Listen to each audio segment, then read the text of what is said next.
this is the Peter Pan story, roughly speaking. Peter Pan is this magical boy. Pan is the god of everything, roughly speaking, right? And so it's not an accident that he has the name Pan. And he's the boy that won't grow up. And he's magical. Well, that's because children are magical. They can be anything. They're nothing but potential. And Peter Pan doesn't want to give that up. Why? Well, he's got some adults around him, but the main adult is Captain Hook. Well, who the hell wants to grow up to be Captain Hook? First of all, you've got a hook. Second, you're a tyrant. And third, you're chased by the dragon of chaos with a clock in its stomach, right? The crocodile. It's already got a piece of you. Well, that's what happens when you get older. Time has already got a piece of you. And eventually, it's got a taste for you. And eventually, it's going to eat you. And so Hook is so traumatized by that he can't help but be a tyrant.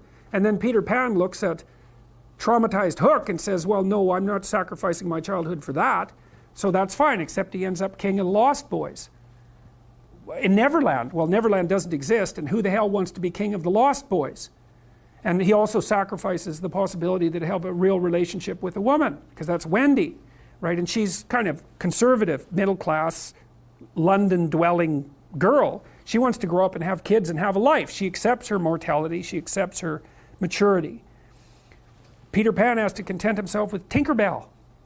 She doesn't even exist. She's like the fairy of porn. She doesn't exist. She's the substitute for the real thing.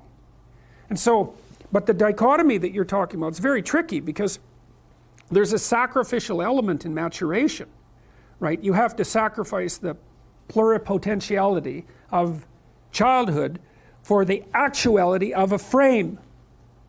And the question is, well, why would you do that? Well, one reason is it happens to you whether you do it or not. You can either choose your damn limitation, or you can let it take you unaware when you're 30, or even worse when you're 40. And then that is not a happy day. And I see people like this, and I think it's more and more common in our culture, because people can put off maturity without suffering an immediate penalty. But all that happens is the penalty accrues, and then when it finally hits, it just wallops you. Because when you're 25, you can be an idiot. It's no problem. Even when you're out in a job search, it's like, well, you don't have any experience and you're kind of clueless. It's, yeah, you're young, it's no problem. That's what young people are like, but they're full of potential. Okay, well, now you're the same person at 30. It's like people aren't so thrilled about you at that point. It's like, what the hell have you been doing for the last 10 years? Well, I'm just as clueless as I was when I was 22. It's, yeah, but you're not 22. You're an old infant, right? And that's an ugly thing, an old infant. So part of the reason you choose your damn sacrifice, because the sacrifice is inevitable, but at least you get to choose it. And then there's something that's even more complex than that in some sense, is that the problem with being a child is that all you are is potential, and it's really low resolution. You could be anything, but you're not anything. So then you go and you adopt an apprenticeship, roughly speaking, and then at least you become something. And when you're something, that makes the world open up to you again. Like if you're a really good plumber, then you end up being far more than a plumber, right? You end up being a good employer. Not that plumbers, I'm not putting plumbers down. It's like more power to plumbers. They've saved more lives than doctors.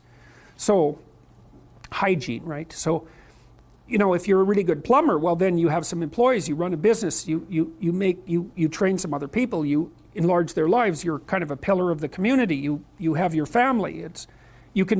Once you pass through that narrow training period, which narrows you and constricts you and develops you at the same time, then you can come out the other end with a bunch of new possibility at hand. And Jung talked about that. He thought that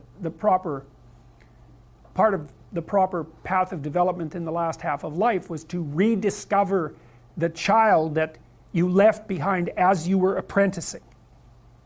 And so then you get to be something and regain that potential at the same time. Very, very smart. Well, he was very, very smart, so that's very wise thing to know. So, yep.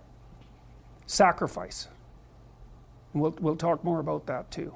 You get to pick your damn sacrifice. That's all. You don't get to not make one. So you're sacrificial whether you want to be or not. That's a good thing to know as well. So even though it's rather